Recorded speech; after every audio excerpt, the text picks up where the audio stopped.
नमस्कार मित्रों, शिव पुराण सीरीज की इस नई कथा में एक बार फिर से आपका द डिवाइन टेल्स पर स्वागत है। पिछले एपिसोड में हमने देखा कि भगवान शिव ने देवी सती के पूछने पर भक्ति के बारे में विस्तार से बताया और साथ में ये भी बताया कि मनुष्य किस तरह उनकी भक्ति कर सकता है।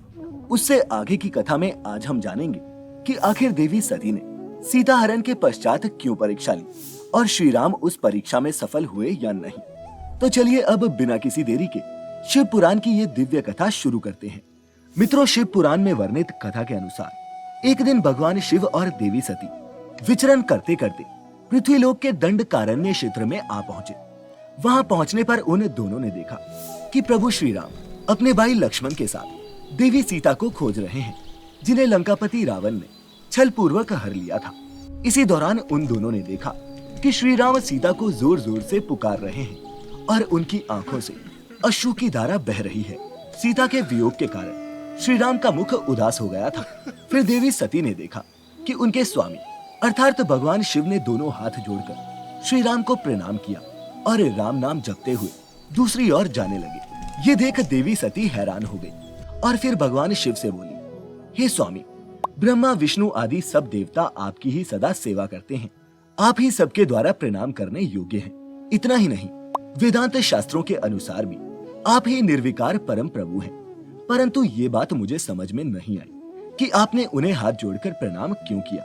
और हे नाथ, मैं तो ये भी नहीं जानती कि ये दोनों पुरुष कौन हैं। वैसे इन्हें देखने से ऐसा प्रतीत होता है मानो जैसे ये अपनों से बिछुड़ गए हों। हे स्वामी, कृपा कर बताइए कि इन दोनों पुरुषों में जिनकी अंग कांति नीलकमल के समान श्याम है, उसे देखकर आपका चित्त क्यों अत्यंत प्रसन्न हो गया था। देवी सती की बातें सुनकर भगवान शिव मुस्कुराते हुए बोले, हे देवी, एक वरदान के प्रभाव के कारण मैंने इन्हें प्रणाम किया है। ये दोनों भाई महान वीर हैं और इनमें बड़े भाई श्री राम के रूप में भगवान विष्णु अपने संपूर्ण अंश में प्रकट हुए हैं। भगवान विष्णु का रामावतार साधु पुरुषों की रक्षा और धर्म की स्थापना के लिए हुआ है। परंतु भगवान शिव के मुख से ऐसी बातें सुनकर भी सती का मन संतुष्ट नहीं हुआ।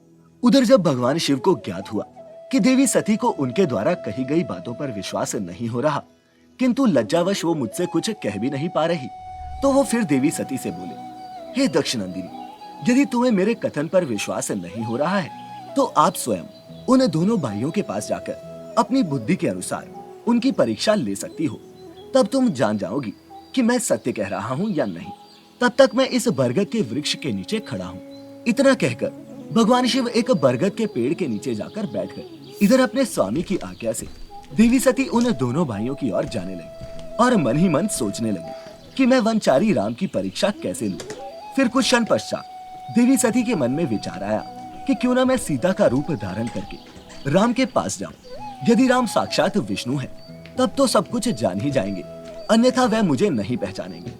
ऐसा विचार कर देवी सती सीता बनकर श्री राम के समीप उनकी परीक्षा लेने के लिए गई। वास्तव में वह मोह में पड़ गई थी, परंतु जब श्री राम की नजर सीता रूपी देवी सती पर गई तो वे जान गए कि ये शिव की अर्धांगिनी देवी सती है और हंसते हुए उन्हें नमस्कार करके बोले, हे माते, मेरा प्रणाम स्वीकार करें और बताएं कि भगवान शंभु कहाँ है और आप बिना पति के अकेले ही इस वन में क्यों विचर रही हैं। देवी, मैं जानना चाहता हूँ कि आपने अपना रूप त्याग कर किस लिए ये नूतन रूप धारण किया है। कृपा करके इसका कारण बताएं। श्री रामचंद्र जी की बातें सुनकर सती आश्चर्यचकित हो गई। वह शिव जी की कही हुई बात का स्मरण करके उसे यथार्थ समझकर लज्जित हो गई। श्री राम को साक्षात विष्णु जान अपने रूप को प्रकट करके मन ही मन भगवान शिव को याद करते हुए सती श्री राम से बोली, हे रघुनंदन, भगवान शिव मेरे तथा अपने पार्षदों के साथ पृथ्वी पर भ्रमण करते हुए इस वन में आ गए थे। वहां उन्होंने सीता की खोज में लगे हुए लक्ष्मण सहित आपको देखा। उस समय देवी सीता के लिए आपका मन व्याकुल था और आप विरह शोक से पीड़ित दिखाई पड़ रहे थे। उस अवस्था में वे आपको प्रणाम करके चले गए और उस वट वृक्ष के नीचे बैठे हैं। फिर देवी सती ने प्रभु श्री राम को बताया कि मेरे स्वामी आपके वैष्णव रूप की उत्कृष्ट महिमा का गान कर रहे थे। यद्यपि उन्होंने आपको चतुर्भुज विष्णु के रूप में नहीं देखा, फिर भी वे आपका दर्शन करते ही आनंद विभोर हो गए। आपके इस निर्मल रूप की ओर देखते हुए उन्हें बड़ा ही आनंद प्राप्त हुआ। इस विषय में मेरे पूछने पर भगवान शंभु ने जो बात कही उसे सुनकर मेरे मन में भ्रम उत्पन्न हो गया। अतः राघवेंद्र, मैंने उनकी आज्ञा लेकर आपकी परीक्षा लेनी चाहिए। हे श्री राम, अब मुझे ज्ञात हो गया है कि आप साक्षात विष्णु जी ही हो। आपकी सारी प्रभुता मैंने अपनी आंखों से देखी है। फिर भी मुझे सच सच बताइए कि आप भगवान शिव के भी वंदनीय कैसे हो गए। मेरे मन में यही एक संदेह है, कृपा करके इसे दूर कीजिए। देवी सती के मुख से ऐसी बातें सुनकर प्रभु श्री राम का मुख खिल उठा और फिर उन्होंने मन ही मन भगवान शिव को स्मरण किया। इसके बाद क्या हुआ मित्रों, ये हम आपको शिव पुराण सीरीज के अगले एपिसोड में बताएंगे। फिलहाल आज के लिए इतना ही। अगर आपको भगवान शिव की ये कथा पसंद आई हो तो इसे लाइक करने के साथ साथ अपने दोस्तों सगे संबंधियों के साथ शेयर भी अवश्य करें। साथ ही अगर आप हमारे चैनल पर पहली बार आए हैं तो ऐसे ही और भी पौराणिक और धार्मिक कथाओं के लिए अभी सब्सक्राइब करें the divine tales YouTube channel और लाइक करें हमारा फेसबुक पेज भी। अब हमें इजाजत दें। आपका बहुत बहुत शुक्रिया।